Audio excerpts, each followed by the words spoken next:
तो जी आज सारी के साथ 10 के 10 गोल्डन नियम मेरी बहनों ने बताए बहुत ही अच्छे तरीके से।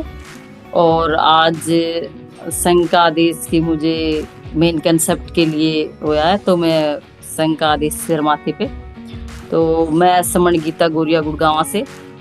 और आज जो संघ का जो मेन कंसेप्ट है उसमें मैं मैंने ये आज दो चार और कुछ पढ़ा, एक दो बहनों से बात की, तो मैंने देखा कि आज मैं क्या ऐसी बात बोल लूं या कैसी ऐसे संग में क्या बात रखूं कि जो आज जो मेरी बहनों की आज का टॉपिक भी है कि जो संग में जुड़ने वाली बहन अलग से बेहतर कैसे दिखती हैं या कैसे समझी जाती हैं।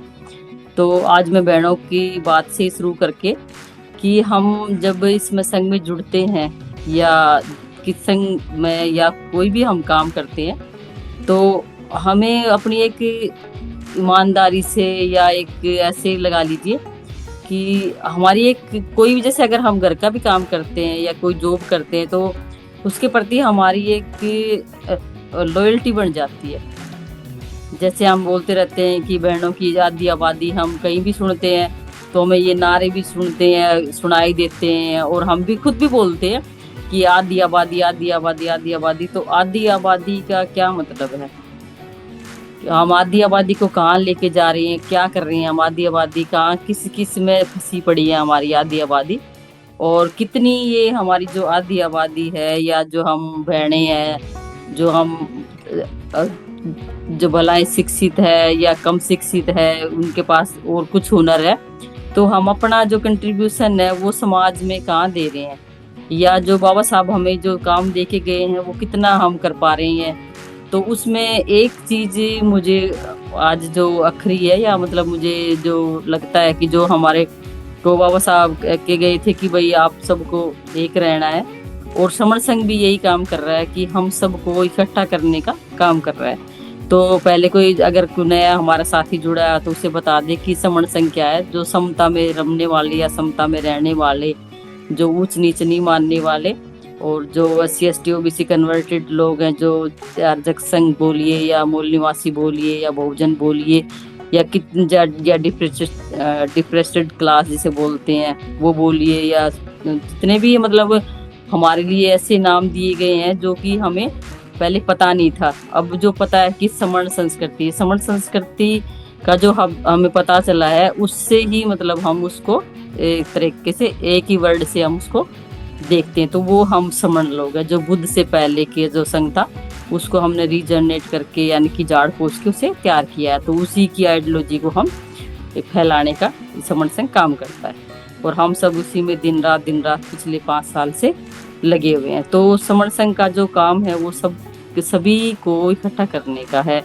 जो हमारे 6747 जातियां हैं, जो कि बाबा साहब ने हमें 3 कैटेगरी में बांट के दी, SC ST OBC और कन्वर्टेड माइनॉरिटी में, इस तरीके से हम इसे समझ सकते हैं। जो कि हमारे जो बुद्धिजीवी लोग थे, जो ज्यादा ही पढ़ लिख के बाबा साहब से भी ऊपर जो अपने आप को समझ लगे, उन्होंने 29 लाख संगठन बना के, और हमारे जो 6747 जो थे जाति का मतलब जो काम करते थे, हम उनको और इतने 29 लाख टुकड़ों में बांट दिया, तो उस सबको एक करने का काम करता है। तो ये है समण संघ। तो मैं बहनों पे बात करी थी कि हम बहनें भाई क्या करती हैं। तो हम मैंने एक चीज जानी और मैंने उस पर मनन किया, तो उस बात को मैं थोड़ा सा मतलब हो सकता है यहाँ पे लगभग लोगों को पता हो, क्योंकि मैं अपने आप को बहुत ही कम वो समझती हूँ कि सब मुझसे ज्यादा जानकार है। अब जितना ज्यादा हम पढ़ते जाते हैं किसी भी चीज को, तो उससे क्या आगे हमारे माइनस लगता चला जाता है, यानी कि हमें कुछ नहीं पता। जैसे जैसे पढ़ते हैं वैसे वैसे हमारी जो जानकारी की चीजें वो और हमारे मतलब पढ़ने की इच्छा या जानने की इच्छा बढ़ जाती है। तो उसमें क्या है कि हम बहनों ने, जो हमारे पुरुष साथियों ने, जो भाइयों ने काम किया जन जागरण का या समाज में जन जागृति का कह लीजिए, तो उतना काम हम बहनें नहीं कर पाई। उसका एक कारण भी है कि एक तो हमें जानकारी नहीं थी, और जब जानकारी हुई तो हम और चीज़ों में लग गए, और चीज़ों में हम उलझ गए जिन चीज़ों में हमें उलझना नहीं चाहिए था, जिसकी वजह से हमारी कई सदियों से जो स्थिति हमारी खराब थी। लेकिन हमें उसे ग्लोरीफाई करके उन चीज़ों को दूसरी तरीके से मतलब बता के फिर दोबारा से हम उन्हीं चीजों में पड़ गए। तो लेकिन हमें अब यहाँ पे जितने भी मेरी बहनें यहाँ जुड़ी हुई है वो भी जानती हैं कि अगर हम किसी चीज को करते हैं, अगर मान ले किसी बहन ने कोई पेपर क्लियर किया या बच्चे की प्रोग्रेस परवरिश भी करते हैं हम, तो उसमें भी हम प्रोग्रेस में भी बच्चे की या अपने जीवन साथी की या और भी जो बहन भाई सराउंडिंग में जिसकी भी करते हैं, तो हम बहुत ही ईमानदारी से लॉयल्टी से उस काम को करते हैं, तभी जाके उसका हमारे पे उसका जो रिजल्ट निकल के आता है।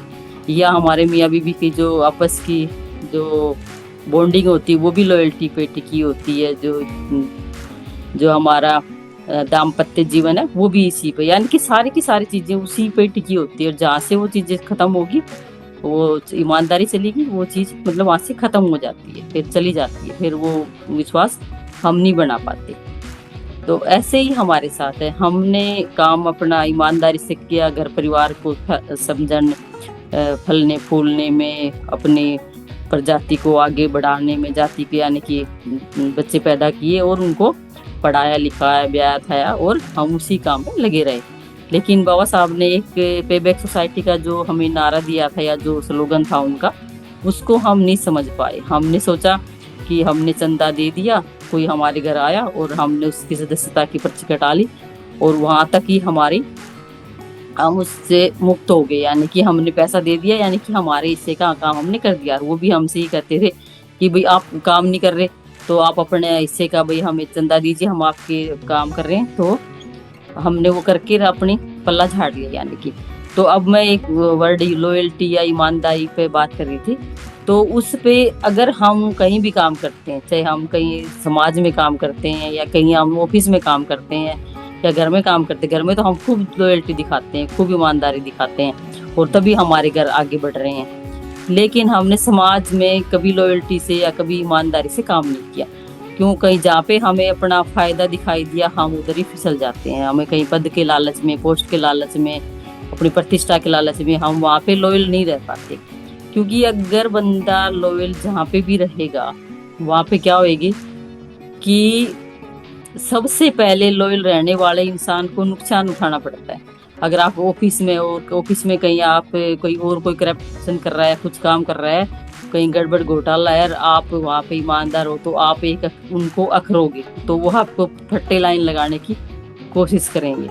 ऐसे ही हम समाज में, अगर हम मान लो समाज में कहीं काम कर रहे हैं और वहाँ पे हमारा ऐसे ही लॉयल्टी या ईमानदारी से हम काम करते हैं तो हमें खुद का नुकसान उठाना पड़ता है। कई बार हमारे रिश्ते बिगड़ जाते हैं, चाहे हमारे कई बार सगे होते हैं उनसे भी हमारे रिश्ते खराब हो जाते हैं, या कई बार हमें ऐसी चीज़ों को भी छोड़ना पड़ता है जो हमारे फायदे की थी, वो भी हमें छोड़ना पड़ता है। यानी कि हम अपने उसूलों पे मतलब रहते हैं उस टाइम, मतलब हम फिर ऐसे ही वसूल वाले लोगों की जो यानी कि जो अपने उसूलों पे है उसकी ही फिर समाज एग्जाम्पल देता है, उदाहरण देता है, वो ही समाज में एग्जाम्पल सेट करता है। जैसे हम इसको ऐसे ले सकते हैं कि बाबा साहब ने हम बहनों के लिए संविधान तो लिखा, लेकिन एक हिंदू कोड बिल लिख के उन्होंने हमारे लिए एक लॉयल्टी दिखाई। उन्होंने क्या किया, अपने पद से, कानून मंत्री पद से इस्तीफा दिया। देखो ये कोई छोटी बात नहीं है। आज कोई अगर पीएन भी लग जाता है फोर्थ क्लास तो वो भी उस पद को नहीं छोड़ता, और एक कानून मंत्री का पद छोड़ना कितनी बड़ी बात है कि हिंदू कोड बिल लागू नहीं हुआ। बाबा साहब ने हिंदू कोड बिल लिखा और उसके बाद दूसरी उसमें योजना में वो लागू हुआ। तो उस समय लागू नहीं हुआ तो बाबा साहब ने कहा कि मैं जिस काम के लिए आया हूँ अगर वो काम मैं नहीं कर पाया तो मेरा इस पद पे बना रहना मतलब मैं उसको मतलब कोई महत्व नहीं देता, मतलब मेरे लिए कोई उसकी वैल्यू नहीं है। तो ये है लॉयल्टी। मतलब अगर हम लॉयल्टी की डेफिनेशन समझे तो इस तरीके से। ऐसे ही लाल बहादुर शास्त्री एक बार रेल मंत्री थे, तो रेलमेंट हो गया, इनकी एक्सीडेंट हो गया रेल का, तो उन्होंने रेल मंत्रालय से मतलब रेल मंत्री से इस्तीफा दे दिया।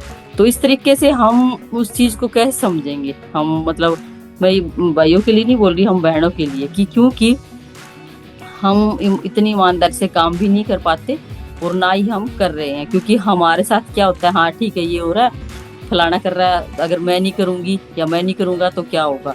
ये वही बात होगी जब दूध मंगवाया किसी राजा ने कि कल खीर बनेगी और सब अपने घर से पानी का लोटा लेके आगे मतलब ढक ढक के अपने पल्ले से कि हाँ मैं एक लोटा दूध नहीं लेके जाऊंगा तो क्या होगा, बाकी सब लोग दूध डाल रहे हैं। तो वो क्या हुआ, लास्ट में देखा तो पानी ही पानी था वहां पे सब उस टब में या जो बर्तन था उसमें। तो सेम ऐसा ही काम हम कर रहे हैं। हम सोचते हैं कि मैं नहीं कर रही या मैं नहीं कर रहा तो मेरे हिस्से का काम फलाना कर रहा है। घने रोड पे दिखते हैं हमें संविधान बचाने वाले, लोकतंत्र बचाने वाले, नारा लगाने वाले, एजिटेशन करने वाले। तो हम सोचते हैं इतनी सारी भीड़ है, 100, हम ये नहीं देखते 120 करोड़ में कितने लोग हैं वे, वो मुट्ठी भर लोग हैं जिनको कभी भी कहीं भी कोई भी शिकार बना लेता है। तो इस तरीके से अगर आज के परिवेश में हम देखें तो ये चीजें हमारे लिए बहुत ही मीनिंगफुल है। जैसे आज हम बुद्ध की बात करते हैं, तथागत की बात करते हैं, तो तथागत की बात करने के लिए ये कहाँ से तथागत की विचारधारा हमारे पास आई कि जब तथागत का महापरिनिर्वाण का हो गया था, यानी कि तथागत ने जब अपना शरीर छोड़ दिया था, तो उसके बाद जब बुद्धों का कत्लेआम हुआ, भिक्षुबंतों का, तो उस टाइम यहाँ से जो बुद्धिज्म था वो मतलब जो नालंदा जैसी इतनी बड़ी यूनिवर्सिटी भी जला दी गई। और मतलब हम सारे के सारे आंख से जो सबूत मिटा दिए गए, ताम्रपत्र थे, जो भी जितना भी लिटरेचर साहित्य था वो सारा का सारा जला दिया गया। लेकिन जब जैसे ही सर्कलम भिक्षुओं के होने लगे तो वो अपनी जान बचा के इधर उधर भाग गए। वो कुछ श्रीलंका कोई आसपास के जो भी एरिया था वहाँ जहाँ जैसे तैसे करके वो रहे। और उनके वो मुझबानी याद थी वो सारी की सारी चीजें जो तथागत बोलते थे, त्रिपिटक की बातें।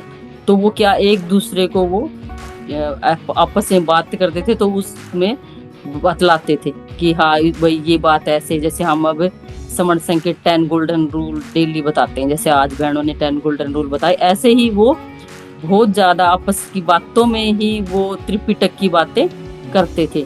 और जब जितने भी भिक्षु गए, श्रीलंका भी गए, तो श्रीलंका में 12 साल तक अकाल पड़ा। और उस अकाल के मतलब जीवन यापन करना तो बहुत ही मुश्किल था। जो पौधे थे वो कसेले, उनका रस पी के या उनको खा के कैसे करके उन्होंने जीवन इतने दिन बिताया। कुछ वापस इंडिया भी आए, भारत आए, तो वो वही बातें बतलाते बतलाते उससे मतलब कमजोर पड़े शरीर में भी, जैसे हड्डियों का ढांचा जैसा शरीर उनका हो गया, तो उसमें भी वो त्रिपिटक की जो बातें थी या जो बुद्धिज्म की बातें थी या तथागत की थी, उनको वो दोहराते रहते थे आपस में, ताकि ये बातें हमारे साथ ही ना चली जाए, हम औरों को भी ये विरासत दे के जाए। तो इस तरीके से जो उन्होंने लॉयल्टी का काम किया, मैं लॉयल्टी की बात कर रही थी कि वो जो ईमानदारी से जो उन्होंने काम किया। और वो जब जैसे फायान, चीनी यात्री फायान भी जब आया तब भी वो यहाँ से वो लिटरेचर लेके गया, तब भी उन्होंने देखा कि भारत में मेरे को बुद्ध के सिवा कुछ नजर नहीं आया, कुछ नहीं मिला मुझे, सिर्फ बुद्ध ही बुद्ध है हर जगह। और उसके बाद वो जब सम्राट अशोक मान जब राजा बने तब उन्होंने उनकी लिपि को लिखित रूप में उनकी शिलालेख तैयार करानी शुरू की। तो इस तरीके से हमें अगर वो काम नहीं करती, मेरा कहने का मतलब ये है, अगर वो भिक्षु काम नहीं करते तो आज हम तथागत की बात नहीं कर पाते, आज हम बुद्धिज्म का काम नहीं कर पाते, बात नहीं कर पाते। और तथागत ने हमें धम्म दिया, यानी कि एक रास्ता दिया। उस रास्ते को पे हमारे जो बुद्धिजीवी लोग थे जो बाद में विदेश गए, वहाँ से जो लिटरेचर आया उनका ट्रांसलेट करके बताया, पाली की भाषा को इंग्लिश में, हिंदी में, जितनी भी लैंग्वेज उनमें बताया। और आज हम सबके पास वो चीज़ें पहुँच गई है। तो सिर्फ और सिर्फ ये उनके एक दृढ़ निश्चय से, उनकी एक ईमानदारी से आज हम 2600 साल होने को आज भी हम ये सब बातें हम आपस में कर रहे हैं, यानी कि बातें कर रहे हैं। तो ये सच्चाई को कभी भी कोई भी अगर ईमानदारी से काम करता है तो कहते हैं ना, सूरज को और सच्चाई को आप ज्यादा दिन तक कोई भी छुपा नहीं सकता, पचा नहीं सकता। तो ये ऐसी ही एक सच्चाई है कि हम बहनों को भी अपनी आधी आबादी का जो काम है, जो हमारे हिस्से का काम है या जो हम काम करते हैं, वो हमें ईमानदारी से करना पड़ेगा। हम भलाए थोड़ा काम करें, लेकिन मतलब हम ऐसा काम करें कि कल को कोई ये कहे कि हाँ भाई देखो यहाँ पे एक ऐसे सोशल एक्टिविस्ट है या एक बाबा साहब की मानने वाला है या मानने वाली है। मतलब इस तरीके से आप भलाए आप अकेले भीड़ में आप एक भी वोट हो, अगर जरूरी नहीं कि भीड़, अगर इतने सारों की भीड़ है तो भाई मुझे भी उधर ही जाना है, नहीं, ऐसा कुछ नहीं है। तथागत ने भी बोला है कि जरूरी नहीं कि जो मैं कह रहा हूँ या ग्रंथों में लिखा है या सदियों से होता आया बड़े बूढ़े कह रहे हैं, नहीं, हमें वो बात बिल्कुल भी नहीं माननी। हमें जो हमारा दिमाग एक्सेप्ट करता है, जो हमारा मन जो कहता है कि नहीं, जो मेरे को अपनी कसौटी पे जो खरा उतरे आप वो मानिए। तो इस तरीके से बहनों, कसौटी पे खरा आज की टाइम यही है कि आप सबको अपने तरीके से, चाहे भलाई हम अपने आसपास के जिन बहनों को नहीं पता, चाहे हमारी कोई काम वाली बहन हो या हमारी झाड़ू वाली जैसे गली में आती हो, वो कोई भी हो, सब्जी बेचने वाली या बेचने वाला भाई, तो हम उसको थोड़ा थोड़ा बस ये बताते रहे कि भाई हम ये लोग हैं, क्योंकि पता है हमें वही लोग, हमारे ही वो लोग हैं कि हमारी संस्कृति ये है। बस उससे क्या होएगा, भलाए वो हमारे साथ पोर्टल पे ना जुड़े, लेकिन जो उसकी जो विचारधारा है वो धीरे धीरे बदल जाएगी, वो हमारी विचारधारा में आ जाएगा। तभी हमें पता चलेगा कि हम सही अर्थों में काम कर रहे हैं। एक बार मैं अपना एक एग्जाम्पल बताऊं। एक बार झाड़ू वाली बहन हमारी यहाँ पे अपनी बहन आई और मेरे को कहने लगी ग्रैंड का नाम का दे, ये रियलिटी की बात है। तो मैंने कहा ग्रैंड का क्या होता है? तो उसने कहा कल चांद ग्रहण था, तो भाई उसका भाई वो अनाज जो भी लेते हैं पैसा। मैंने कहा कोई बात नहीं। तो 3-4 गली में और औरतें थी, तो मैंने सबसे मोटी औरत को, जो सबसे मोटी औरत थी, उसको आगे खड़ा किया और पतली वाली को पीछे बीच में खड़ा कर दिया। और मैंने बोला कि अब तेरे को ये दिखाई दे रही है? तो जो सबसे पीछे थी, जो आगे जो खड़ी थी, तो उसको, जो मोटी खड़ी होगी आगे, तो बीच वाले को दिख नहीं रहा कुछ भी कि पीछे क्या है क्या नहीं है। तो कह रही नहीं दिख रही। तो मैंने कहा ऐसे ही सूर्य ग्रहण और चंद्र ग्रहण होता है, जब पृथ्वी बीच में आ जाती है तो ये नहीं दिखता। उसको मैंने प्रैक्टिकल ऐसे करके बताया, तो उसको बात बहुत ही इजीली, मतलब शब्दों में समझ आ गई कि हाँ ये बात भाई सच है। मैं कहा ये सूरज चांद यही चक्कर लगाते रहते हैं, कहीं नहीं जाते ये। अगर मान लो ये छुप गए या कहीं चले गए तो फिर ये दिन और रात का जो चलन है ये बंद हो जाएगा। तो उसको इतनी इजी, मतलब अच्छे से समझ आ गई कि हाँ। मैंने कहा आगे से ये ऐसे ये फालतू फंड की बातें छोड़ो, और वैसे चीज चाहिए तो आप जो मर्जी लो, आपका घर है खुला है, जब मर्जी आओ। तो मेरा कहने का मतलब है, ऐसे हम जब उनको कोई बात बताते हैं तो उनको बहुत अच्छे से समझ आती है। तो बस बहनों, मेरा यही कहना था कि अगर हम ये सब बात करें, ये सब काम करें, और बातों में ही हम क्या, अपनी जो बहनें हैं उनको, अपने बच्चों को, जैसे अपने बच्चों को हम जो पंचशील है उन पे बेस्ड, मतलब जब हम त्रिपिटक से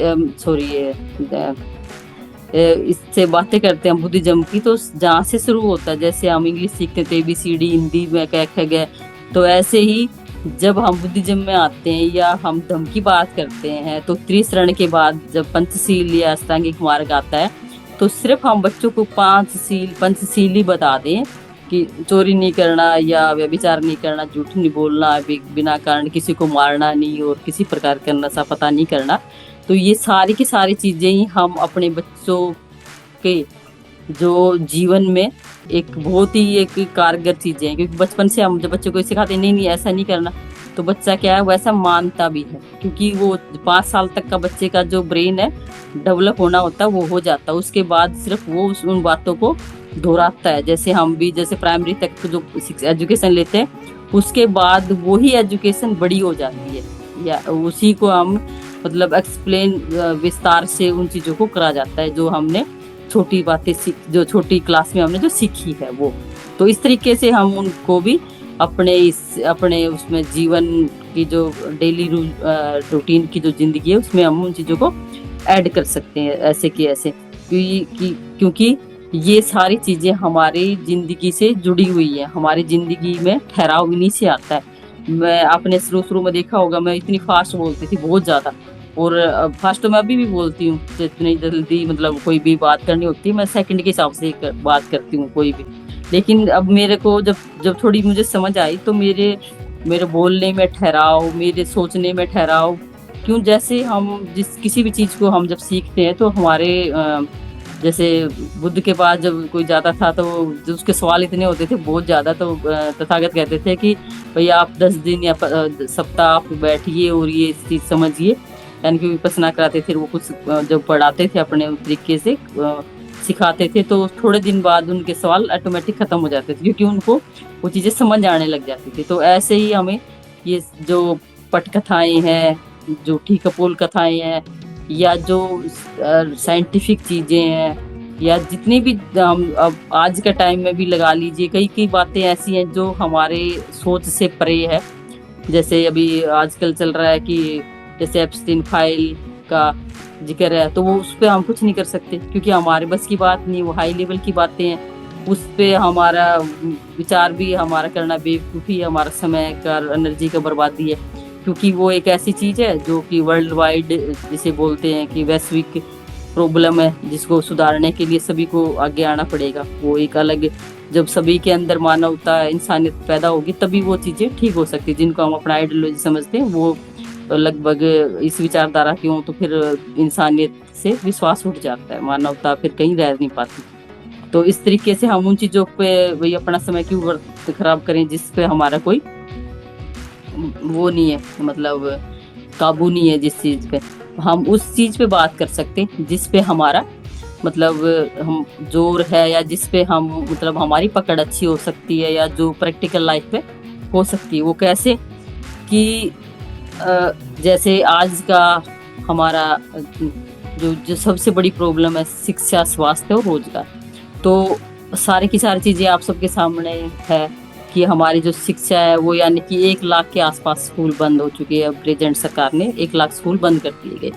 तो इससे हमारे को ये समझ आना चाहिए कि भाई हमें अपने बच्चों को कैसे एजुकेशन दिलानी है, कैसे हमें उनको आगे बढ़ाना है। तो जितने भी हमारे जो अगर समर संघ में जो लोग जुड़े हुए हैं उनको पता है कि हम अपने बच्चों को यहाँ पे अच्छी गाइडेंस, भाई अगर हमारे को टीचर है, लेक्चरर है, प्रोफेसर है, तो उससे हम अच्छे से यहाँ पे मतलब संडे को क्लास भी लगती है, और हम कैरियर काउंसलिंग भी करा सकते हैं बच्चों से, या हर फील्ड का हमारे पास यहाँ पे बंदा जुड़ा हुआ है, हर समण जुड़ा हुआ है, चाहे वो कितना ही हायर एजुकेटेड हो या मतलब साइंटिस्ट तक के भी लोग हैं, तो हम उन सब का भी फायदा यहाँ पे उठा सकते हैं। और अगर हम हमारे खुद के ऐसे होंगे मान लो गाइड करने वाले, तो वो कहीं हमें मिसगाइड नहीं करेगा, वो हमारे हमारे बच्चों को अच्छी गाइडेंस देगा, और अच्छे से हम उसकी बातों को समझ भी पाएंगे, क्योंकि वो उसको पता है कि हमारी स्थिति कैसी है, हमारी इकोनॉमिक्स क्या कंडीशन है, तो वो उसी के हिसाब से या बच्चे के टैलेंट के हिसाब से उसे गाइड करेगा, उसको स्ट्रीम बताएगा कि आपको ये वाला सब्जेक्ट लेना है। तो इसी तरह से अगर हम मान लो हमारे अगर स्कूल है तो और भी अच्छी बात, अगर हमारे श्रमण समाज के लोग अगर किसी के पास कोई स्कूल है तो उसको उसमें भी हम अपने बच्चों को, अगर कोई जाता है तो उसको अच्छी से एजुकेशन, और बच्चों के साथ साथ उसको भी वो मतलब एक अच्छी क्वालिटी वाली एजुकेशन मिल सकती है। लेकिन हम सब सरकारी स्कूल से पढ़े हुए, हमने भी अच्छी एजुकेशन क्वालिटी वाली गेन की, लेकिन अब वो वाले जो जब चीज़ें बंद ही हो रही हैं तो फिर वो चीज़ें एजुकेशन मिलेगी कहाँ से जब स्कूल ही बंद हो रहे हैं। तो ऐसे ही फिर स्वास्थ्य है, अगर मान लो हमारे श्रमण समाज का कोई किसी का नर्सिंग होम है या हॉस्पिटल है, तो उससे अच्छी बात कुछ हो नहीं सकती। और अगर हमारे पास डॉक्टर हैं तो और भी अच्छी बात है। हमारे हॉस्पिटल के साथ साथ अगर हमारे पास डॉक्टर भी हैं, और जो समर संघ में जुड़ा हुआ है वो तो फायदा उठा ही रहा है, क्योंकि हमारे पोर्टल पे ये हमारे डॉक्टर काफ़ी जुड़े हुए थे, और आयुर्वेदिक और होम्योपैथी के डॉक्टर भी जुड़े हुए हैं, doctor RV. Varun sir, Umrao sir, मतलब और भी फिजिशियन तो हैं ही बहुत सारे, जैसे डॉक्टर ओ.पी. वर्मा सर। नाम नहीं लेना चाहिए, लेकिन नाम इसलिए लेते हैं क्योंकि वो हमारे को सलाह भी देते हैं फ्री ऑफ कॉस्ट। और तो एक डॉक्टर साहब तो, एक आर.वी. वरुण सर तो फीडबैक भी लेते हैं लोगों से कि भाई आपको फ़ायदा हुआ कि नहीं हुआ। तो क्योंकि मैंने उनसे खुद दवाई ली है, इसलिए मैं प्रैक्टिकल बातें बता रही हूँ आप यहाँ पे। तो इस तरीके से हम अगर हमें कोई प्रॉब्लम है तो हम अपने कोई रिपोर्ट है तो उससे अपने समन डॉक्टर के पास भेज सकते हैं, उसको सेंड कर सकते हैं कि डॉक्टर साहब बताइए कि इसमें ये वाली रिपोर्ट है, इसमें मेरे को क्या दिक्कत है। तो वो हमें अच्छी सलाह देगा, वो हमें हमारे से फ्री ऑफ कॉस्ट सलाह देगा, और ऊपर से हमें अच्छी भी सलाह देगा। तो ये हमारे को जुड़ने और जोड़ने का एक बहुत ही बढ़िया संसाधन जिसे कहिए समण संघ।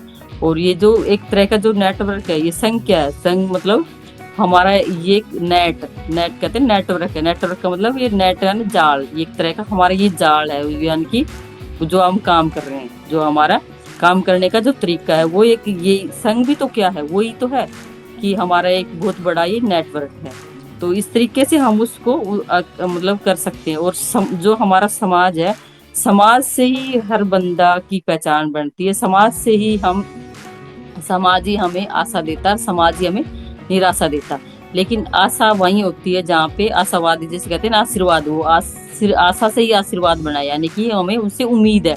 तो समाज हमें कैसे ऊपर उठाता है, अगर हम समाज के लिए काम करते हैं तो कभी भी आपका काम बेकार नहीं जाता। जैसे आपकी एजुकेशन, आपने अगर कितनी भी एजुकेशन गेन की है तो जिंदगी के किसी न किसी पड़ाव पे आपको वो एजुकेशन काम आएगी। कैसे काम आएगी? आपको जो अच्छी पढ़ी लिखी बहनें अगर वो जॉब नहीं कर रही तो उनका जो जीवन जीने का जो ढंग है, उनका जो डेली का जो काम करने का तरीका वो अलग से मिलेगा। उनका घर व्यवस्थित करने का मतलब अच्छे से सजा धजा के, और हर चीज का मतलब उनको एक तरीके से लयबंद तरीके से आपको हर चीज मिलेगी। अगर वो जॉब नहीं कर पा रही या जॉब घर के नहीं करने दे रहे किसी हालात की वजह से, तो उनका सोचने का तरीका भी अलग ही होगा। और कभी भी जिंदगी में कहीं कोई मुसीबत आती है तो एजुकेशन आपको अच्छे बुरे में फर्क करना तो सिखाती है, लेकिन आपका कंप्लीट जो जिसे कहते हैं ना आपका सर्वांगीण विकास, यानी कि पूरी के पूरा आपका बौद्धिक और सारा का सारा विकास एजुकेशन पे ही टिका हुआ है। लेकिन एजुकेशन ऐसी खाली किताबी एजुकेशन ना हो,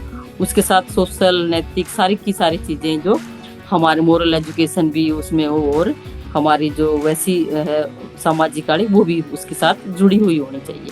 तो इस तरीके से अगर हम उस चीज़ों को भी हम लेते हैं तो वो हमारे लिए बड़ी एक लाभदायक चीज़ है हर चीज़ के उस तरीके से। और शिक्षा, स्वास्थ्य, स्वास्थ्य ये हो गया। उसके बाद अगर हम रोजगार की बात करें तो खाली हमारा समाज या हमारे जो समण लोग हैं वो सिर्फ एक ही बात करते हैं कि भाई बच्चे ने मान लो अच्छी एजुकेशन ले ली, या मान लो एक ग्रेजुएशन या मास्टर पोस्ट ग्रेजुएट में बीएड या कुछ भी कर लिया उसने, एमबीए कर लिया या कुछ भी, बस वो एक नौकरी की तरफ ही हम अपने बच्चों को भगा रहे हैं तीसरी 3-4 पीढ़ियों से। तो हम अब नौकरियां सरकार के पास नहीं है, रोजगार सरकार अब नहीं दे रहा है, तो अब हमें खुद के ही अपने रोजगार पैदा करने होंगे। क्यों हर फील्ड में हमें अपने बच्चों को भेजने होंगे। हमारी बेटियां सारा दिन टीवी या इंस्टाग्राम, यूट्यूब या फेसबुक इन पे लगी रहती हैं, व्हाट्सएप पे, और उनकी फिल्में, उनकी सीरियल, उनकी वो देखते रहते। तो क्यों ना हम अपनी बहन बेटियों को भी उनमें उस फील्ड में लेके आए। और वो तो काम कर रहे हैं, उनका प्रोफेशनल। हमारे जो बच्चे हैं उन्होंने उनको वो बना रखा है, उस फैशन में घुसी हुई है। यानी कि आप वो तो काम कर रहे हैं, उनको पता है कि ये चीज नकली है, ये चीज असली नहीं है, वो खाली प्ले कर रहे हैं, और हमारे बच्चे उसको असल समझते हैं। तो इस तरीके से हम उनको अच्छी सी जानकारी, गाइडेंस दे। और हर फील्ड में, चाहे भला किसी भी काम करो, कितने सारे खेल है, क्रिकेट, हॉकी, अगर हमें वैसे मौका नहीं मिलता स्टेट लेवल पे या हमें नेशनल इंटरनेशनल लेवल पर मौका ना मिले, लेकिन वैसे हम आसपास का जो हमारा होता है खेल, उसमें हम जाएं, उसमें भाग लें, तो और कुछ नहीं तो हमारा स्वास्थ्य ही ठीक रहेगा। इससे अच्छा और क्या होगा। और हर तरीके से कोई भी फील्ड हो, हम उन सब फील्डों में जाएं और अपना खुद के भी रोजगार। कैसे अभी हमारे यहाँ पे लोकल एक हमारा श्रमण भाई है तेजवंत, उसने अपना खुद का एक तेल का मिल छोटा सा लगाया है और उसको बढ़ा रहा है। उसके साथ उसने बहुत सारी चीजें और तैयार की है। हमने भी उससे कई अपने ओरिजिनल प्रोडक्ट उससे लिए हैं, तेल वगैरह नारियल का, जैसे बिल्कुल ओरिजिनल है। आप हथेली पे रखोगे तो पिघल जाएगा इतनी सर्दी में। बिल्कुल सामने खड़ा होके आप तिल का तिल किसी चीज का भी निकलवाइए, कोई भी किसी प्रकार का मतलब आपके पास से कोई अनाज है उसको पिसवाइए उसका अपने सामने, तो उसका जो बहुत ही बढ़िया, तो हम बढ़िया चीज अगर हम और एक तो अपने समण बाई का व्यापार बढ़ा, हम उसकी ऐड कर रहे हैं। ऊपर से क्या बोलते, हमारे और भी भाइयों का भी मतलब ऐसे छोटी मोटी, कईयों ने परचून की दुकान खोली, किसी ने मतलब, और एक ग्रुप भी बना हुआ है बाकायदा, उसमें एक दूसरे उसमें डालते रहते हैं कि प्लम्बर की जरूरत है, बिजली वाले की जरूरत है, या किसी को जूते चाहिए या किसी को कपड़े चाहिए, तो सब हर चीज की दुकान, हर चीज का शोरूम भी है, कोई तो कुछ भी लो उस पे। यानी कि उस चीज का हम रोजगार के नाम पे हम खाली सरकारी नौकरियों के पीछे ना भागे, नौकरी ना बने रहे सदा। मतलब जब उस भाई ने छोटा सा प्लांट लगाया तो उसने और लोगों को भी रोजगार दिए।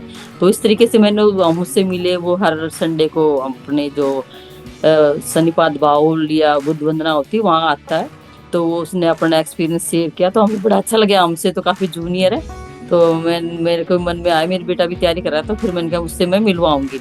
और जैसे अर्चना जी का बेटा भी खुद का ही अपना खुद का काम कर रहा है, तो मतलब हमें ये चीजें देखनी होगी कि कोई भी फील्ड हो, हमें चाहे छोटा बड़ा हमें ये नहीं देखना, हमें हर फील्ड में घुसना है, हमें हर फील्ड में जाना है। हम उन के बारे में सोचते ही नहीं है जो कि लोगों की जिसमें सबसे ज्यादा पैसा है, सबसे ज्यादा पैसा है फिल्म इंडस्ट्री में, क्रिकेट में, इन चीजों में पैसा है, लेकिन हम उधर सोचते ही नहीं है, क्योंकि ना हमें वहाँ ब्रेक मिलता।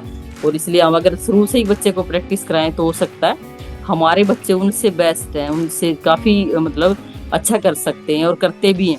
लेकिन हम अपने बच्चे को इतना बड़ा खुद नहीं हम बड़ा सोचते, तो हम उनको कहाँ से बड़ा सोचने देंगे। तो मेरी बस यही रिक्वेस्ट है सभी समन्वय सर और बहन भाइयों से कि हमें हर फील्ड में अपने बच्चों को भेजना है, और जितना ज़्यादा हो सके हमें हर फील्ड में अपना खुद भी, अगर हमारी कोई भी उम्र, अगर हमें भी कहीं कुछ मिलता है कुछ करने को, तो हमें भी वहाँ पे जाना चाहिए। मैं एक और प्रैक्टिकल बात बताऊंगी अपनी खुद की। मैंने खुद अपनी बिटिया को मिस इंडिया के लिए मतलब उसने पार्टिसिपेट किया और लास्ट राउंड में वो निकल गई, कोई बात नहीं वो, लेकिन मुझे इतना वो अपने आप पे रहा कि भाई मेरी बिटिया ने भाई बेस्ट किया जितना भी था, मतलब कोई बात नहीं, मतलब अगर वो निकल गई बाहर तो उससे कुछ फर्क नहीं पड़ता, लेकिन बच्चे का जो कॉन्फिडेंस था वो बढ़ा और उसका मतलब बाहर गई तो उसने बहुत सारी चीजें सीखने को भी मिली। तो हमें मतलब किसी चीज में हिचकिचाना नहीं चाहिए, हर चीज का हम जब हम यहाँ के इस देश के हम असली वो हैं, वासिंदे भी हैं हम, इसलिए संस्कृति भी हमारी है, क्योंकि यहाँ पे लड़ाई सिर्फ हमारी सोच की है, हमारी संस्कृति की है, क्योंकि संस्कृति हमारी है। वो यहाँ पे वो हो रहा है गांव तेरा और नाम मेरा, तो गांव भी मेरा और नाम भी मेरा ही चलेगा, यानी कि हमारी संस्कृति और हमारा ही अब नाम चलेगा, यानी कि हमारा ही। क्योंकि हम देखते हैं कि बुद्ध के पार्लियामेंट में गई नहीं हूँ अभी तक, जाने का कभी मौका नहीं मिला, कि वहाँ पे तथागत की फोटो बताई लगी हुई है, और जो वो है सत्यमेव जयते वो भी अशोक चक्र से लिया गया है, या जितनी सारी चीजें हैं वो सारी की सारी हमारी है। तो हम क्यों ना मतलब इस चीज पे गर्व करें। जो वो वो हाथी हैं, जो वो चार, वो जो तीन दिखते हैं जिसमें से एक दिखता नहीं है, वो भी हमारा ही है। तो वो सारे के सारे फिर हम जो संस्कृति हमारी है नोटों पे भी हमारी चल रही है, तो क्यों ना हम उस चीज पे गर्व करें। और जब हमें पता चल गया कि इतनी बड़ी समण संस्कृति जो गौरवशाली इतिहास हमारा है, तो हम उस पे गर्व करें और हम गर्व से कहें कि हम समण है, और अपने 10 गोल्डन रूल के अकॉर्डिंग के हिसाब से समण संघ में बने रहें, और इसको आगे बढ़ाने का उन भिक्षुओं की तरह और की तरह हम लगे रहें, चाहे अकाल पड़े, सूखा आए, या कोई भी वैश्विक पेंडेमिक, यानी कि कोई भी ऐसी विश्व स्तर की, जैसे ये कोविड आया था, तो कोविड के टाइम ही हम ये पोर्टल शुरू हुआ था 5 मई 2021 को, तो आज तक की जो चल रहा है। तो इस तरीके से हम, जैसे अब प्रैक्टिकल भी हो रहा है हर संडे को, हर रोज जो ये मीटिंगें होती है, ये सारी की सारी हमारी इसी चीज की देन है, जो कि ये विज्ञान की, जो हम तर्कवादी बने, विज्ञानवादी बने, और इस तरीके से हम बहनें भी अपना काम ईमानदारी से करें, और जितने भी मतलब हमारे समण महापुरुष हैं उन सबको हमारे सच्चे दिल से, तभी उनके सपनों का वार्थ बनेगा जब हम सब के सब एक ही विचारधारा में, एक ही लय में काम करेंगे। और ये जो सौभाग्य है हमें समण संघ से मिला है, और इसी तरीके से हमें संविधान को भी अगर हम एकजुट होकर काम करेंगे तो बचा पाएंगे। तो आप सब ने मुझे सुना, मुझे बोलने का मौका दिया, संघ का बहुत बहुत आभार। और अगर मुझसे कुछ गलती हुई तो मैं संघ से माफी चाहूंगी। संघ मुझे माफ करे, माफ करे, माफ करे। सभी को संघं नमामि, संघं नमामि, संघं नमामि। नमो बुद्धाय। जय भीम, जय संविधान।